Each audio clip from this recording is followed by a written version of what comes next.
Hello friends, कैसे हैं आप सभी। आशा करते हैं मस्त होंगे, स्वस्थ होंगे और क्लास 10th की तैयारी बहुत ही ध्यानबद्ध तरीके से कर रहे होंगे। दोस्तों, आज मैं आप सभी के लिए क्लास 10th का हिंदी बहुत ही मस्ट वीवीआई प्रश्न छांट करके दोस्तों ऑब्जेक्टिव प्रश्न लेकर आया हूं दोस्तों। क्लास 10th के लिए, किसके लिए दोस्तों? क्लास 10th के लिए, है ना दोस्तों। तो चलिए दोस्तों, फटाफट से वीडियो को शानदार तरीके से आप लोग शेयर कर दीजिए और हम इस वीडियो को ज्यादा से ज्यादा बेहतर तरीके से समाप्त करने की प्रयास करेंगे, ठीक है ना दोस्तों। शुरुआत बहुत अच्छे तरीके से होगी। तो आप लोग अभी तक इस चैनल पे नए हैं दोस्तों, तो चैनल को सब्सक्राइब करें और वीडियो को ज़्यादा से ज़्यादा अपने दोस्तों के साथ शेयर कर दें दोस्तों, ठीक है ना। चलिए आगे बढ़ते हैं दोस्तों, अपना पहला प्रश्न की तरफ चलते हैं। दोस्तों, प्रश्न कह रहा है दोस्तों, क्या कह रहा है कि श्रम विभाजन और जाति प्रथा के लेखक कौन है। बहुत ही मस्ट वीवीआई प्रश्न है दोस्तों, आपके क्लास 10 के एग्जाम के लिए, है ना दोस्तों। कह रहा है कि श्रम विभाजन और जाति प्रथा के लेखक कौन है दोस्तों। तो बाबा साहेब भीमराव अम्बेडकर जो है दोस्तों, वह श्रम विभाजन और जाति प्रथा के लेखक है, ठीक है ना। बी इसका राइट आंसर हो जाएगा। चलिए भैया, अगले प्रश्न की तरफ चलते हैं। अगले क्वेश्चन की तरफ चलते हैं दोस्तों। अगला सवाल है आपके स्क्रीन पे दोस्तों, कह रहा है कि डॉक्टर अंबेडकर के पिता का क्या नाम था। दोस्तों, डॉक्टर अंबेडकर के पिता का नाम क्या था दोस्तों। तो रामजी सकपाल था। क्या था दोस्तों? रामजी सकपाल था, ठीक है ना। किसके पिता का नाम था दोस्तों? तो डॉक्टर भीमराव अंबेडकर के पिता का नाम क्या था दोस्तों? रामजी मालोजी सकपाल था, ठीक है। बी इसका राइट आंसर हो जाएगा दोस्तों। बहुत ही शानदार तरीके से हम लोग इस चैप्टर को समाप्त करेंगे दोस्तों। और टॉप कंटेंट दोस्तों छांट करके लेकर आए हैं दोस्तों, जो कि आपके एग्जाम में पूछा जाएगा, ठीक है ना। तो ध्यानबद्ध तरीके से दोस्तों वीडियो में बने रहिए, सिर्फ वीडियो का आनंद लीजिए और बेहतर तरीके से दोस्तों क्लास 10 की तैयारी कीजिए। टाइम बहुत कम बच गया है दोस्तों। अगला सवाल है कि नलिन विलोचन शर्मा पटना विश्वविद्यालय के हिंदी विभाग के अध्यक्ष कब बने। दोस्तों, नलिन विलोचन शर्मा जो थे विश्व के दांत कहानी के लेखक है दोस्तों। वह नलिन विलोचन शर्मा जो थे दोस्तों, पटना विश्वविद्यालय के हिंदी विभाग के अध्यक्ष कब बने थे दोस्तों। तो सन 1959 ईस्वी में बने थे। कब बने थे दोस्तों? सन 1959 ईस्वी में बने थे। कौन से विश्वविद्यालय दोस्तों? तो पटना विश्वविद्यालय के हिंदी विभाग के अध्यक्ष बने थे, ठीक है ना दोस्तों। चलिए आगे बढ़ते हैं दोस्तों। अगला सवाल है आपके स्क्रीन पे, कह रहा है दोस्तों कि आलोचकों के अनुसार दोस्तों प्रयोगवाद का वास्तविक प्रारंभ किसके कविताओं से हुआ। दोस्तों, आलोचकों के अनुसार प्रयोगवाद का वास्तविक प्रारंभ दोस्तों किसके कविताओं से हुआ दोस्तों। तो नलिन विलोचन शर्मा के कविताओं से हुई थी। किसके कविताओं से दोस्तों? नलिन विलोचन शर्मा, ठीक है ना। विश्व के दांत कहानी के लेखक कौन है दोस्तों? तो नलिन विलोचन शर्मा है भैया, ठीक है ना। चलिए भैया, अगले सवाल की तरफ चलते हैं, आगे बढ़ते हैं दोस्तों। अगला सवाल कह रहा है कि मेघदूत नामक, क्या दोस्तों? मेघदूत नामक पुस्तक का अनुवाद दोस्तों मैक्स मूलर ने किस भाषा में दिया। दोस्तों, मेघदूत नामक पुस्तक का अनुवाद मैक्स मूलर ने दोस्तों किस भाषा में किया था दोस्तों। तो जर्मनी भाषा में, ठीक है ना दोस्तों, क्योंकि वह जर्मन के रहने वाले थे। कौन दोस्तों? तो मैक्स मूलर, ठीक है ना। और जर्मन में ही क्या किए? तो अनुवाद किए, है ना दोस्तों। जर्मन भाषा में अनुवाद किए थे मेघदूत नामक पुस्तक का, ठीक है। डी इसका राइट आंसर हो जाएगा। चलिए दोस्तों, आगे बढ़ते हैं, अगले सवाल की तरफ चलते हैं। अगला सवाल है भैया, कह रहा है दोस्तों कि मैक्स मूलर को वेदांतियों का वेदांती किसने कहा था दोस्तों।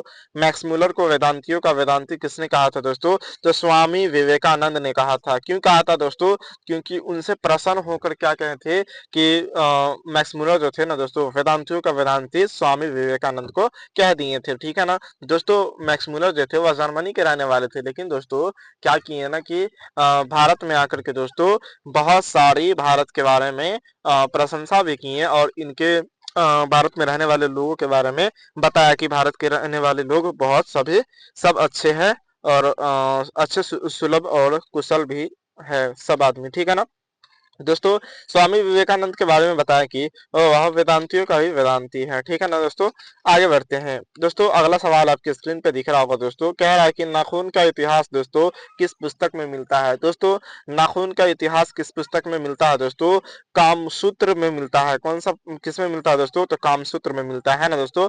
नाखून का इतिहास कामसूत्र में मिलता है, ये इसका राइट आंसर हो जाएगा दोस्तों। यहाँ पर वही क्वेश्चन आपको देखने को मिलेगा दोस्तों जो आपके सीधे से बोर्ड एग्जाम में पूछे जाने वाले हैं, है ना दोस्तों। तो चलिए वीडियो में बने रहे दोस्तों और चलिए आगे बढ़ते हैं अगले सवाल की तरफ दोस्तों। अगला सवाल है आपके स्क्रीन पे, कह रहा है दोस्तों हजारी प्रसाद द्विवेदी ने क्या दोस्तों, हजारी प्रसाद द्विवेदी ने डी लीट की उपाधि दोस्तों, डिलीट की उपाधि किस विश्वविद्यालय से प्राप्त की थी दोस्तों? हजारी प्रसाद द्विवेदी ने डिलीट की उपाधि दोस्तों किस विश्वविद्यालय से प्राप्त की थी? तो लखनऊ विश्वविद्यालय से। बीवी की पढ़ाई दोस्तों किस विश्वविद्यालय से किए थे? तो लखनऊ विश्वविद्यालय से किए थे। कौन सा विश्वविद्यालय से दोस्तों? लखनऊ विश्वविद्यालय से। ऑप्शन बी इसका राइट आंसर हो जाएगा। चलिए दोस्तों आगे बढ़ते हैं। दोस्तों अगला सवाल आपके स्क्रीन पे है। 8 नंबर सवाल है दोस्तों। कह रहा है दोस्तों कि गुणाकर मूले ने दोस्तों मिडिल स्तर की पढ़ाई दोस्तों किस भाषा में की है? दोस्तों गुणाकर मूले जो थे वह मिडिल स्तर की पढ़ाई दोस्तों किस भाषा में किए थे? तो मिडिल स्तर की पढ़ाई दोस्तों मराठी में किए थे। कौन सी भाषा में किए थे दोस्तों? मराठी में। कौन किए थे? तो गुणाकर मूले। ठीक है, नागरी लिपि के लेखक है गुणाकर मूले, है ना। चलिए आगे बढ़ते हैं, अगले सवाल की तरफ चलते हैं। दोस्तों हिंदी का सारा ऑब्जेक्टिव क्वेश्चन दोस्तों आप लोगों को तोड़ फोड़ मरोड़ कर चले आना है बोर्ड एग्जाम में, ठीक है ना। कोई ऐसा सवाल नहीं छोड़ना है दोस्तों जिससे आपको परेशानियों का सामना करना पड़े, ठीक है ना। चलिए दोस्तों आगे बढ़ते हैं। दोस्तों अगला सवाल है कि मूले ने दोस्तों गुणाकर मूले ने दोस्तों गुणाकर मूले ने अंग्रेजी व हिंदी की पढ़ाई दोस्तों कहाँ पर की थी? दोस्तों यह सवाल पूछा गया है। तो वर्धा में किए थे। कहाँ किए थे दोस्तों? तो वर्धा में किए थे। कौन? तो गुणाकर मूले। किसकी पढ़ाई? तो अंग्रेजी व हिंदी की पढ़ाई, ठीक है ना। कहाँ किए थे? तो वर्धा में किए थे।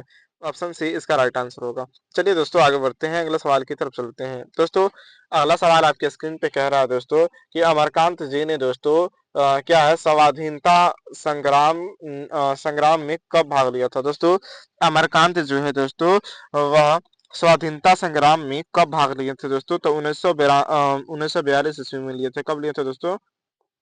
1942 ईस्वी में लिए थे। क्या चीज का दोस्तों? तो क्या चीज का? तो स्वाधीनता संग्राम में भाग लिए थे, है ना। चलिए आगे बढ़ते हैं। दोस्तों अगला सवाल आपके स्क्रीन पे है। कह रहा है दोस्तों मौत का नगर किसकी रचना है? दोस्तों मौत का नगर जो है वह किसकी रचना है? ये बहुत ही मस्ट विवेक प्रश्न है दोस्तों। मौत का नगर किसकी रचना है दोस्तों? तो अमरकांत जी की रचना है। किनकी रचना है दोस्तों? अमरकांत जी की रचना है ना दोस्तों। चलिए आगे बढ़ते हैं। दोस्तों आशा करते हैं कि आप लोगों को वीडियो में मजा आ रहा होगा दोस्तों, और हमें कमेंट करके बताएं दोस्तों कि अभी तक दोस्तों आप लोगों को कितना क्वेश्चन आंसर सही हुआ है ना दोस्तों।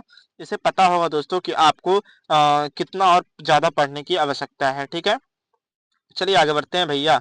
अगला सवाल कह रहा है कि वह विचारधारा जो दोस्तों चेतना या फिर भाव भाव को मूल पदार्थ मानती है दोस्तों, मानती हो, वह कहते हैं। तो दोस्तों भौतिकवाद कहते हैं उसको। क्या कहते हैं दोस्तों? भौतिकवाद कहते हैं, ठीक है ना दोस्तों। आगे बढ़ते हैं, अगले सवाल की तरफ चलते हैं। दोस्तों अगले सवाल की तरफ चलते हैं। अगला सवाल कह रहा है दोस्तों कि सारे यूरोप को लोग, क्या दोस्तों? सारे यूरोप के लोग किस सभ्य से प्रभावित थे? दोस्तों सारे यूरोप के लोग थे ना दोस्तों वह किस सभ्य से प्रभावित थे? यह पूछा गया है आपके स्क्रीन पे सवाल, ठीक है ना। तो दोस्तों क्या था दोस्तों? एथेंस की सभ्यता थे ना दोस्तों, उससे क्या था? यूरोप के लोग परेशान परेशान थे, प्रभावित थे, ठीक है ना दोस्तों। ऑप्शन सी इसका राइट आंसर हो जाएगा, एथेंस की सभ्यता से, ठीक है। चलिए आगे बढ़ते हैं। दोस्तों अगला सवाल आपके स्क्रीन पे है दोस्तों, जीत जीत मैं निरखत हूँ। बहुत टॉप क्वेश्चन है दोस्तों। यह सवाल आपके बोर्ड एग्जाम में बार बार पूछा जाता है दोस्तों, तो क्यों ना हम इसको डन डन डन कर ले, यानी कि इसको रट ले, ठीक है ना दोस्तों। रट ले, ध्यान में रख ले, बात एक ही हुआ दोस्तों। दोस्तों जीत जीत मैं निरखत हूँ पाठ की कौन सी विधा है? यह पूछा गया है। तो साक्षात्कार है। क्या दोस्तों? साक्षात्कार है। जब कहानी पढ़िएगा ना दोस्तों, और जब ये इनका जो साक्षात्कार है दोस्तों वो पढ़िएगा तो समझ में आएगा, ठीक है ना। जीत जीत मैं निरखत हूँ। चलिए आगे बढ़ते हैं दोस्तों। अगला सवाल है दोस्तों आपके स्क्रीन पे। कह रहा है कि बिरजू महाराज के बहनों, क्या दोस्तों? बिरजू महाराज के बहनों को जन्म हुआ था दोस्तों, यानी कि बिरजू महाराज के बहन थे ना, उसका जन्म कहाँ हुआ था दोस्तों? तो रामपुर में हुआ था। कहाँ हुआ था दोस्तों? रामपुर में हुआ था बिरजू महाराज का जन्म। बिरजू महाराज के सिस्टर का जन्म कहाँ हुआ था दोस्तों? तो रामपुर में हुआ था, ठीक है ना। चलिए आगे बढ़ते हैं। दोस्तों बिरजू महाराज थे ना, वह कैसा आदमी थे दोस्तों? तो पेशे से क्या थे दोस्तों? संगीतकार व्यक्ति थे, ठीक है ना। चलिए आगे बढ़ते हैं। दोस्तों अगला सवाल आपके स्क्रीन पे है। कह रहा है कि अभिमन्यु एक है दोस्तों, अभिमन्यु एक ललित रचना है। क्या दोस्तों? ललित रचना है, और अभिमन्यु एक शहर का नाम भी है, ठीक है। चलिए आगे बढ़ते हैं। दोस्तों अगला सवाल है आपकी स्क्रीन पे। कह रहा है भैया क्या कह रहा है कि अभिन्यु में था दोस्तों। अभिन्यु में क्या था? तो पोप की राजधानी थी। पोप की राजधानी क्या थी दोस्तों? तो अभिन्यु थी। ठीक है ना। अभिन्यु क्या थी दोस्तों? तो पोप की राजधानी थी। ऑप्शन बी इसका राइट आंसर हो जाएगा, है ना। चलिए आगे बढ़ते हैं, अगले सवाल की तरफ चलते हैं दोस्तों। अगला सवाल है आपके स्क्रीन पे, कह रहा है दोस्तों नौकरी की कमीज, सॉरी दोस्तों नौकर की कमीज है। क्या है दोस्तों? नौकर की कमीज नामक उपन्यास किसकी रचना है दोस्तों? बहुत मस्ट बीवीआई प्रश्न है दोस्तों। नौकर की कमीज किनकी रचना है दोस्तों? तो विनोद कुमार शुक्ल की रचना है। ठीक है ना दोस्तों। यह सभी सवाल आपके सीधे से एग्जाम में पूछा जाएगा दोस्तों, घबराने की कोई बात नहीं है। हम पहले बता दिए थे दोस्तों आप लोगों को कि हम जो कंटेंट लाने वाले हैं तो आप लोगों को जो दे रहे हैं दोस्तों, बहुत मस्ट बीवीआई कंटेंट है। ठीक है ना। इसको हल्के में नहीं लेना है, क्योंकि एग्जाम में दोस्तों आप लोगों को सीधे से पूछा जाएगा और आप लोग पछताइएगा दोस्तों कि भले से 1000 का वीडियो हम देख लेते हैं तो हमें पछताने की आवश्यकता नहीं होती। ठीक है ना। खैर चल के दोस्तों आगे बढ़ते हैं हम लोग। दोस्तों अगला सवाल है आपके स्क्रीन पे, कह रहा है दोस्तों मछली पाठ है। दोस्तों मछली पाठ क्या है? तो एक कहानी है। ठीक है ना। बहुत मजेदार कहानी है दोस्तों, इसको पढ़िएगा दोस्तों। तो संतु और ये अपना लेखक जो है दोस्तों विनोद कुमार शुक्ल, उनके बारे में बहुत सारी रोचक कहानी में आप लोग आनंद उठा सकते हैं। ठीक है ना। दोस्तों मछली क्या है? तो मछली एक कहानी है। इसके लेखक कौन है? तो विनोद कुमार शुक्ल है। ठीक है ना। चलिए आगे बढ़ते हैं। इनका जन्म कब हुआ था दोस्तों? तो 1 जनवरी 1937 ईस्वी को हुआ था। किनका? तो विनोद कुमार शुक्ल को। ठीक है ना दोस्तों। कहाँ हुआ था? छत्तीसगढ़ में हुआ था। चलिए आगे बढ़ते हैं दोस्तों, अगला सवाल की तरफ चलते हैं दोस्तों। नौबत खाने में इबादत, यह भी सवाल दोस्तों आपको 3 स्टार कॉन्सेप्ट वाला सवाल है। ठीक है ना दोस्तों। नौबत खाने में इबादत क्या है दोस्तों? तो व्यक्ति चित्र है। क्या है? व्यक्तित्व चित्र है। ठीक है ना दोस्तों। व्यक्ति चित्र क्या है दोस्तों? तो नौबत खाने में इबादत है। ठीक है ना। आगे बढ़ते हैं दोस्तों, इसका राइट आंसर होगा ऑप्शन नंबर डी हो जाएगा। दोस्तों अगला सवाल है आपके स्क्रीन पे भैया, क्या कह रहा है दोस्तों? कह रहा है कि सुशीर, क्या दोस्तों? सुशीर वादों में शाह की उपाधि प्राप्त होता है दोस्तों। सुशीर वादों में शाह की उपाधि प्राप्त होता है दोस्तों। तो शहनाई से प्राप्त होता है। शहनाई को प्राप्त होता है। किसको प्राप्त होता है दोस्तों? शहनाई को प्राप्त होता है। क्या? तो सुशीर वादों में शाह जो है ना दोस्तों, शाह की उपाधि प्राप्त होता है। ठीक है ना। चलिए आगे बढ़ते हैं दोस्तों। अगला सवाल है आपके स्क्रीन पे, कह रहा है भैया, क्या कह रहा है दोस्तों कि गांधी जी को महात्मा किसने कहा था दोस्तों? गांधी जी थे दोस्तों परम पिता परमेश्वर जो है हम लोगों का, उनको दोस्तों महात्मा की उपाधि किसने दी या फिर महात्मा किसने कहा?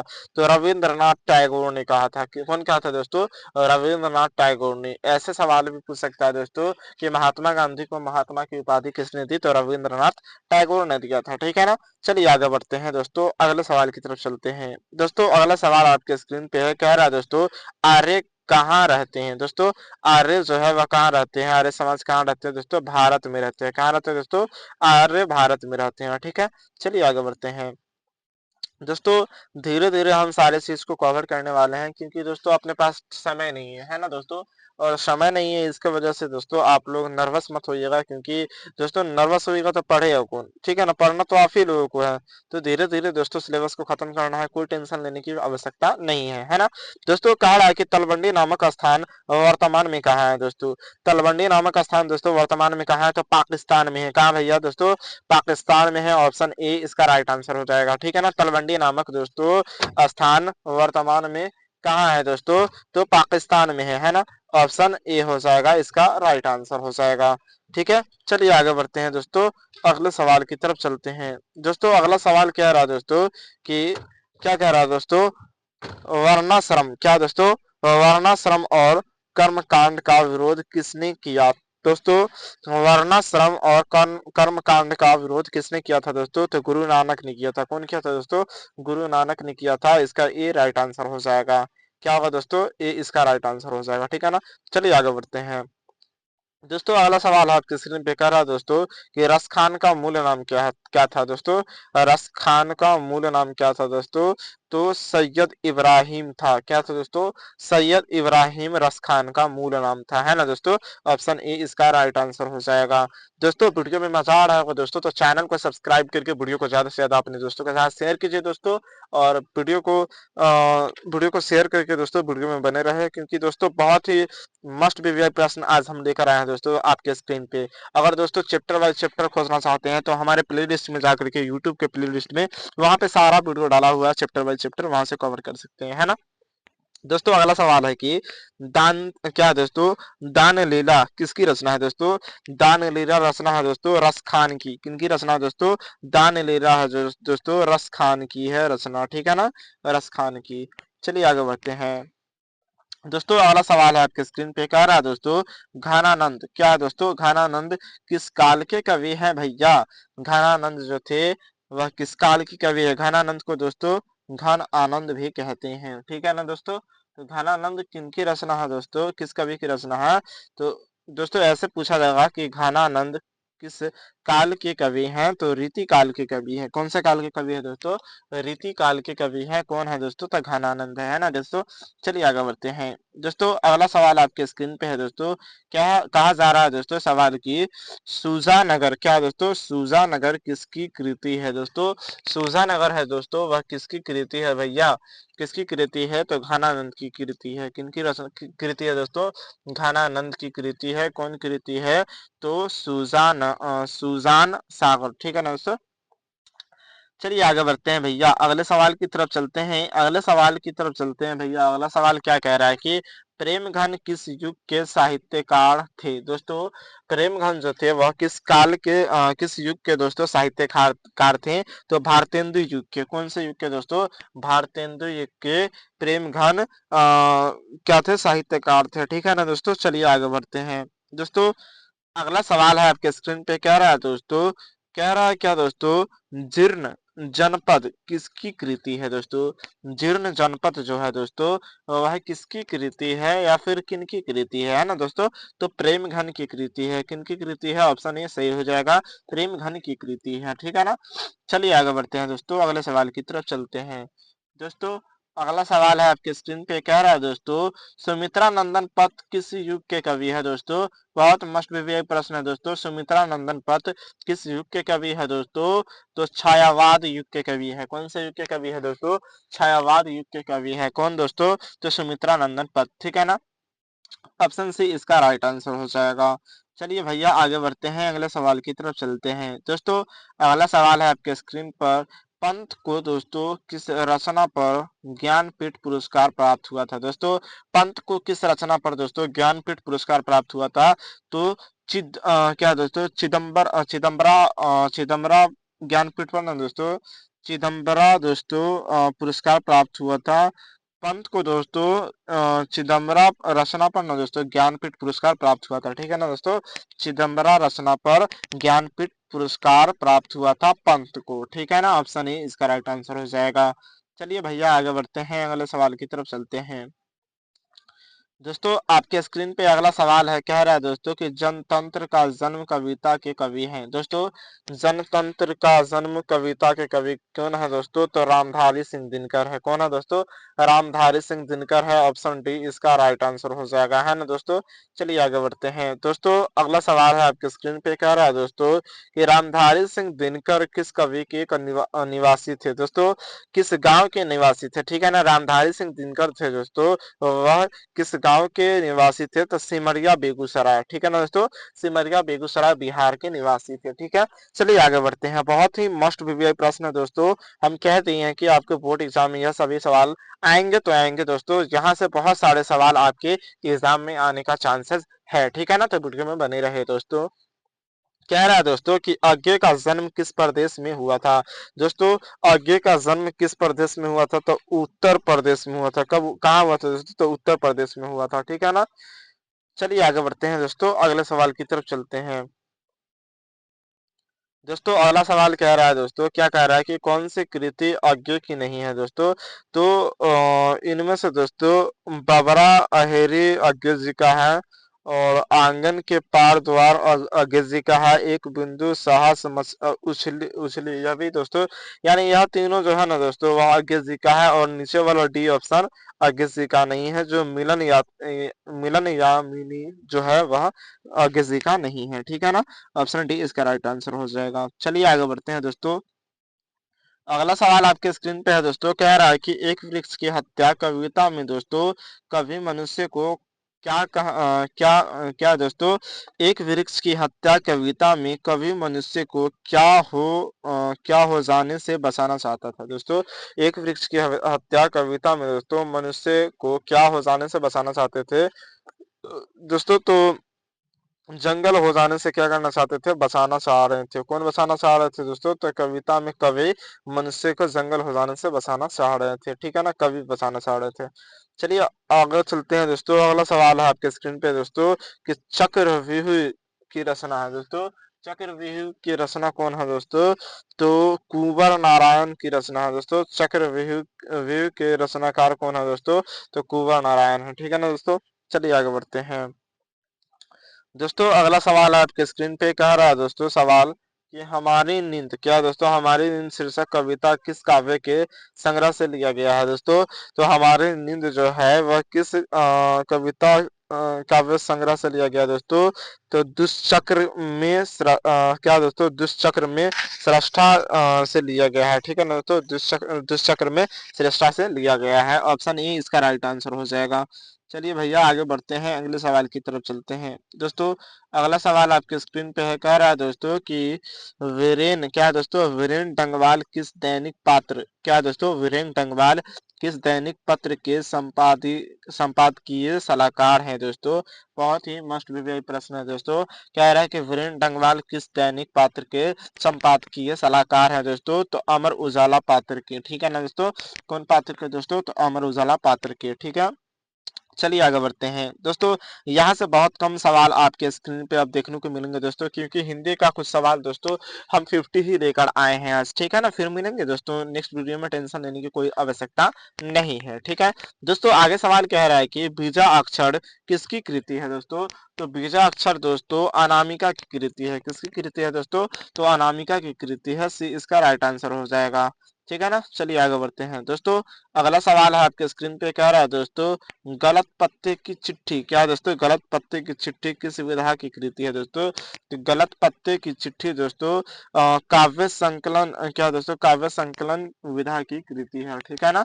काव्य संकलन विधा की कृति है। ऑप्शन बी पर ताला लगाया जाए, यानी कि option B is right answer हो जाएगा भैया, ठीक है ना। चलिए आगे बढ़ते हैं दोस्तों। अगला सवाल है आपके स्क्रीन पे, कह रहा है दोस्तों, क्या कह रहा है दोस्तों कि जीवन आनंद, क्या दोस्तों, जीवानंद दास किस भाषा के कवि थे दोस्तों।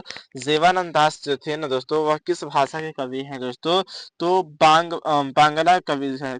कौन सा भाषा के कवि है दोस्तों, तो बांग्ला भाषा के कवि थे, ठीक है ना। यहाँ तक दोस्तों आप लोगों को कोई दिक्कत परेशानी कष्ट पीड़ा नहीं हुई होगी। तो आशा करते हैं दोस्तों आगे भी आप लोगों को किसी भी तरीके का दिक्कत का सामना नहीं करना पड़ेगा, ठीक है ना दोस्तों। चलिए आगे बढ़ते हैं। धीरे धीरे रेमना, कहा जाता है दोस्तों कहावत में कि धीरे धीरे रेमना धीरे सब कुछ होए, माली सींचे 100 घड़ा, ऋतु आवे तब फल होए। दोस्तों घबराने से नहीं होता है कि हमें सफलता चाहिए, सफलता चाहिए, ठीक है ना दोस्तों। उसके लिए टाइम देना पड़ता है, ठीक है ना। सफलता क्या मांगती है दोस्तों, कमेंट करें फटाफट से दोस्तों, सफलता क्या मांगती है दोस्तों, तो सफलता वक्त मांगती है, ठीक है ना दोस्तों। ये कोई फोन पर ऑर्डर किया हुआ पिज्जा नहीं है दोस्तों कि 10 मिनट में डिलीवर हो जाए, ठीक है ना दोस्तों। यह दोस्तों अपना लोगन का क्या है दोस्तों, सफलता मिलेगा दोस्तों। हम लोग मेहनत कर रहे हैं तो सफलता जरूर मिलेगा एक दिन, ठीक है ना। हम लोगों की कामयाबी जरूर मिलेगी, बस कर्म करते रहिए दोस्तों। फल की चिंता मत कीजिए, फल तो देने वाला ऊपर है, ऊपर वाला है ही, ठीक है ना। चलिए दोस्तों अपना फर्ज तो अदा कर ले पहले, है ना दोस्तों। सवाल क्या रहा दोस्तों अगला की, इनमें से कौन सी कृति जीवानंद दास की नहीं है दोस्तों। जो झाड़ा पालक है दोस्तों, भूसर पुंडीलिपि है, और क्या दोस्तों वन क्या है, वनलता सेन ये है दोस्तों। भूमिजा जो है ना दोस्तों, यह इनकी कृति नहीं है। किनकी दोस्तों, तो जीवानंद दास की कृति नहीं है, ठीक है ना। ऑप्शन डी इसका राइट आंसर हो जाएगा। चलिए आगे बढ़ते हैं भैया, अगले सवाल की तरफ चलते हैं। बहुत ही 3 स्टार वाला क्वेश्चन है, मस्ट बी यही कह रहा है दोस्तों, मेरे बिना तुम प्रभु, क्या दोस्तों, मेरे बिना तुम प्रभु के लेखक कौन है भैया। कह रहा हूँ मेरे बिना तुम प्रभु लेखक कौन है दोस्तों, मेरे बिना तुम प्रभु के लेखक कौन है। तो रेनर मारिया रिल के, क्या दोस्तों, रेनर मारिया रिल के, ठीक है ना। ऑप्शन ही इसका राइट आंसर हो जाएगा। चलिए दोस्तों आगे बढ़ते हैं, अगले सवाल की तरफ चलते हैं। दोस्तों अगला सवाल आपके स्क्रीन पे है दोस्तों। कह रहा दोस्तों कि रेनर मार्गा रिल्के का जन्म कब हुआ। दोस्तों रेनर मार्गा रिल्के का जन्म कब हुआ था। तो 14 दिसंबर 1875 को हुआ था। कब हुआ था दोस्तों। 14 दिसंबर 1875 को हुआ था। ठीक है ना। सी इसका राइट आंसर हो जाएगा। चलिए आगे बढ़ते हैं भैया। अगले सवाल की तरफ चलते हैं दोस्तों। अगला सवाल कह रहा है दोस्तों, अपना क्या कह रहा है कि मंगम्मा क्या बेचती थी। दोस्तों मंगम्मा क्या बेचती थी, किसको पता नहीं है भैया। तो मंगम्मा दही बेचती थी। क्या बेचती थी दोस्तों। दही बेचती थी। ठीक है ना दोस्तों। दोस्तों गोधूली का सारा दोस्तों ऑब्जेक्टिव क्वेश्चन मिक्स आप लोगों को देखने को मिला होगा दोस्तों स्क्रीन पे। ठीक है ना। आशा करते हैं यहाँ से दोस्तों आप लोगों को बहुत सारा कंसेप्ट क्लियर हो गया होगा। और फटाफट से कमेंट करके हमको बताया दोस्तों कि कितना क्वेश्चन इसमें से आप लोगों को सही हुआ है। ठीक है ना। दोस्तों लास्ट क्वेश्चन आपका बच जाता है। कह रहा दोस्तों, दही वाली मंगम्मा कहानी का कहानीकार कौन है। दोस्तों बहुत मस्ट वीवीआई दोस्तों सवाल है कि दही वाली मंगम्मा कहानी के कहानीकार कौन है दोस्तों। तो श्रीनिवास जी हैं। कौन है दोस्तों। श्रीनिवास जी है दोस्तों। यह जो कहानी है दोस्तों वह किस भाषा में लिखा हुआ है। तो उड़िया भाषा में लिखा हुआ है। उड़िया भाषा में। कौन सी भाषा में दोस्तों। उड़िया भाषा में लिखा हुआ है। उड़िया भाषा में क्यों लिखा हुआ है दोस्तों। बहुत ही यह सवाल इंपॉर्टेंट है। ठीक है ना। कह रहा है कि उड़िया भाषा में आखिर क्यों लिखा हुआ। तो उड़िया भाषा में दोस्तों इसलिए लिखा हुआ है दोस्तों क्योंकि दही वाली मंगम्मा जो थी ना दोस्तों वह दही बेचती थी। ठीक है ना दोस्तों। वेंकटपुर में वह दही बेचने जाती थी। अवलूर के पास के गांव एक वेंकटपुर था दोस्तों। वहां पर दही बेचने जाती थी एवरीडे। ठीक है ना दोस्तों। प्रत्येक दिन वहां पर लेखक की माँ जो है दोस्तों माजी के नाम से उसको पुकारती थी। कौन। तो दही वाली मंगम्मा। ठीक है ना। लेखक की माँ जो थी दोस्तों वो उसको माजी के नाम से पुकारती थी। कौन। तो दही वाली मंगम्मा। ठीक है। और दही बेचने जाती थी अवलूर के पास। दोस्तों होता है क्या कि दही बेचने के दौरान उसको दही लेखक की माँ से क्या हो जाती है दोस्ती। किसको। तो मंगम्मा को। ठीक है ना दोस्तों। वह दोस्तों अपना दुख सुख की बातें किसको बताती थी मंगम्मा। तो माझी से बताती थी। ठीक है ना दोस्तों। तो एक दिन हुआ क्या दोस्तों कि मंगम्मा दही बेचने जा रही थी। मंगम्मा के बारे में बता दे दोस्तों। तो मंगम्मा के एक बेटा था। ठीक है ना दोस्तों। कितना बेटा था। एक बेटा था और एक पतोह भी था। ठीक है ना दोस्तों। उस बेटा का शादी हो चुका था तो पतोह था। पतोह का नाम था नजम्मा। क्या था दोस्तों। नजम्मा। और बहू बोले या फिर पतोह बोले एक ही है बात सर। तो बहू का नाम था नजम्मा। ठीक है ना। और जो मंगम्मा थी वह दही बेचती थी। ठीक है ना। और माझी कौन थी दोस्तों।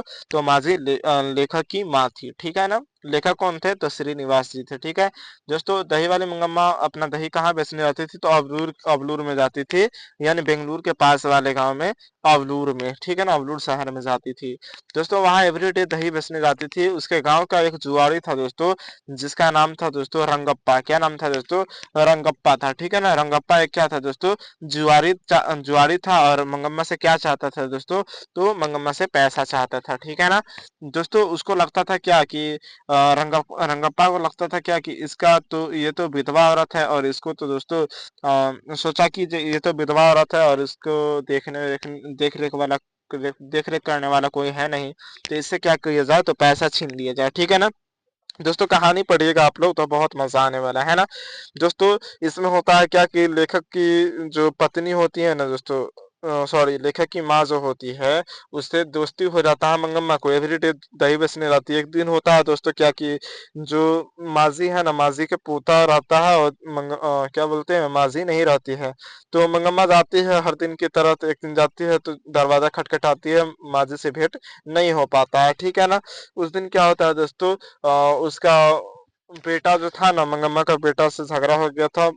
क्यों झगड़ा हुआ था दोस्तों क्योंकि मंगम्मा की पतोह जो थी दोस्तों नजम्मा जो थी दोस्तों वह अपने बेटा को खूब पीटी थी। ठीक है ना दोस्तों। खूब पीटने की वजह से मंगम्मा को बहुत बुरा लगा। ठीक है ना। और उसको गुस्से में आकर क्रोधित होकर क्या बोली कि अरे तुमको शर्म नहीं आता है कि तुम अपने बेटे को मार रही हो। इसी टाइप में कुछ बोला दोस्तों। और क्या हो गया दोस्तों क्रोधित हो गया। बोले रुको अब बेटा आता है तो हम उसको बोलते हैं। जब बेटा आया ना दोस्तों तो क्या की जब बोली कि देखो अपना पोता को मारा है तो क्या बोलती है कि वो अपना बेटा को कुछ भी करे तुमको उससे कोई मतलब। जिससे क्या हुआ दोस्तों लेखक बोल रहे हैं दोस्तों, यानी नजम्मा और मंगम्मा में आपसी तनाव हो गया, झगड़ा हो गया और उसको घर से बाहर निकाल दिया गया। ठीक है ना। नेक्स्ट दिन मासी के पास जाती है, अपना सारा दुख सुख की कहानी बताती है। कौन? तो मंगम्मा बताती है। ठीक है ना। तो उसके बाद क्या होता है दोस्तों, वह मंगम्मा जो थी वह अलग रहने लगती है। ठीक है ना। अलग रहने लगती है तो पास में दोस्तों क्या हुआ कि एक दिन अचानक दोस्तों वह मंगम्मा आ रही थी मासी के पास दही बेचने के लिए आ रही थी, तो रास्ते में ना रंगप्पा उसको रोक करके बदतमीजी किया। ठीक है ना। बदतमीजी किया और पैसा भी छीनने की कोशिश किया। ठीक है ना दोस्तों। तो फिर से आकर के वह जो मासी के पास बताती है। कौन? मंगम्मा बताती है, सारा बात बताती है। तो उससे क्या होता है दोस्तों कि थोड़ा सा सबको पता चल गया कि जो इसके साथ मंगम्मा के साथ ऐसा वैसा व्यवहार करता है। कौन? तो रंगप्पा करता है। तो जिसकी खबर दोस्तों बेटा को लगता है, तो मंगम्मा जो थी ना दोस्तों, जो बताई थी कि हमारे साथ ऐसा ऐसा करता है रंगप्पा। ठीक है ना दोस्तों। तो नजम्मा को ये सब बात पता चलता है, तो पोता को क्या दोस्तों, पोता को लालच होता था कि हम अपना दादी के पास दादी से मिले। तो वो जो नजम्मा थी वह दादी के पास जाकर भेजवाती थी डेली। और क्या होता दोस्तों, धीरे धीरे आपसी तनाव ग्रस्त हो गया, यानी कि खत्म हो गया। ठीक है ना। तो तनाव खत्म हो गया दोस्तों, जिससे के कारण क्या हुआ, आपस में मजबूरी के कारण दोस्तों नजम्मा को मंगम्मा से मिलना पड़ा। ठीक है ना। जिससे पुनः दोस्तों पहले की तरह रहने लगा उन सभी। ठीक है ना दोस्तों। आशा करते हैं यहाँ तक दोस्तों आप लोगों को समझ में आ गया होगा। फिर मिलते हैं दोस्तों नेक्स्ट वीडियो में। तब तक के लिए दोस्तों 151 नंबर, यानी कि दोस्तों और क्वेश्चन इसमें बचा हुआ है दोस्तों। दोस्तों अगला सवाल कह रहा है कि ढाते विश्वास कहानी में किस राज्य को दोस्तों बाढ़ एवं सूखा से दोस्तों प्रभावित दिखाया गया है? तो दोस्तों उड़ीसा जो शहर है दोस्तों उसको बाढ़ से प्रभावित दिखाया गया है। ठीक है ना। ऑप्शन सी राइट आंसर हो जाएगा। हमें लगा दोस्तों कि 50 ही क्वेश्चन है। ठीक है ना दोस्तों। 52वां सवाल कह रहा है कि ढाते विश्वास कहानी में स्कूल कहाँ है दोस्तों? तो ढाते विश्वास कहानी में स्कूल कहाँ है दोस्तों? तो टीले के पास है। कहाँ है दोस्तों? टीले के पास है स्कूल। ठीक है ना दोस्तों। अगला सवाल है कि माँ कहानी किस लेखक के द्वारा दोस्तों रचित है? दोस्तों माँ कहानी जो है वह किस लेखक के द्वारा रचित है? तो ईश्वर पेटलिकर लेखक के द्वारा रचित है। ठीक है ना दोस्तों। ईश्वर पेटलिकर लेखक के द्वारा रचित है। ऑप्शन सी इसका राइट आंसर होगा दोस्तों। अगला सवाल कह रहा है दोस्तों मंगू की माँ, क्या है दोस्तों, मंगू की माँ की कितनी संतानें थी? दोस्तों 4 संतानें थी। ठीक है ना। मंगू को छोड़कर 3। ठीक है ना। मंगू जो थी ना वह दोस्तों जन्म से क्या थी दोस्तों? जन्म से गूंगी थी। कैसे थी दोस्तों? गूंगी थी और पागल थी। ठीक है ना दोस्तों। चलिए आगे बढ़ते हैं दोस्तों। आगे सवाल कह रहा है दोस्तों नगर कहानी के कहानीकार कौन है? दोस्तों नगर कहानी के कहानीकार सुजाता है। कौन है दोस्तों? सुजाता। ऑप्शन ई इसका राइट आंसर हो जाएगा। ठीक है ना। आगे बढ़ते हैं दोस्तों। अगला सवाल कह रहा है दोस्तों कि नगर कहानी में मुख्य पात्र कौन है? दोस्तों कहानी में दोस्तों मुख्य पात्र कौन है? तो पापाती। क्या है दोस्तों? पापाती जो है दोस्तों वह मुख्य कहानी के पात्र है। ठीक है ना दोस्तों। चलिए आगे बढ़ते हैं, अगले सवाल की तरफ चलते हैं दोस्तों। अगला सवाल कह रहा है दोस्तों, क्या कह रहा है कि धरती कब तक घूमेगी? दोस्तों धरती कब तक घूमेगी शीर्षक कहानी का कहानीकार कौन है दोस्तों? तो सावरदैया है। कौन है दोस्तों? सावरदैया जो है दोस्तों वह धरती कब तक घूमेगी शीर्षक कहानी के कहानीकार है ना दोस्तों। चलिए आगे बढ़ते हैं दोस्तों। अगला सवाल कह रहा है दोस्तों कि धरती कब तक घूमेगी शीर्षक कहानी के कहानी का प्रमुख पात्र कौन है? दोस्तों धरती कब तक घूमेगी कहानी के प्रमुख पात्र कौन है दोस्तों? तो सीता है। ठीक है ना दोस्तों। यहाँ पर दोस्तों 59 को क्वेश्चन दोस्तों आपका संपन्न होता है ना दोस्तों। यहाँ पर आपका ये हिंदी का चैप्टर था दोस्तों यहाँ पर समाप्त होता है। ठीक है ना। फिर दोस्तों हम लोग नेक्स्ट वीडियो में आएंगे दोस्तों संस्कृत को लेकर। किसको लेकर दोस्तों? संस्कृत को लेकर आएंगे दोस्तों, जो बहुत शानदार शानदार तरीके से हम लोग पढ़ेंगे। ठीक है ना। फिर मिलते हैं दोस्तों नेक्स्ट वीडियो में। तब तक के लिए बाय, टेक केयर और अपने क्लास 10 की तैयारी बहुत ध्यान तरीके से कीजिए दोस्तों। फिर मिलते हैं नेक्स्ट वीडियो में। वीडियो अच्छा लगा हो तो एक प्यारा सा कमेंट करके जाइएगा, और चैनल पे नए हैं तो चैनल को सब्सक्राइब करके और ज्यादा से ज्यादा वीडियो को शेयर कर दीजिएगा। और प्ले लिस्ट से वीडियो अभी तक नहीं देखे हो दोस्तों तो वहां से जाकर एक एक वीडियो को देख लीजिएगा चैप्टर वाइज। ठीक है ना। जय हिंद दोस्तों। फिर मिलते हैं नेक्स्ट वीडियो में।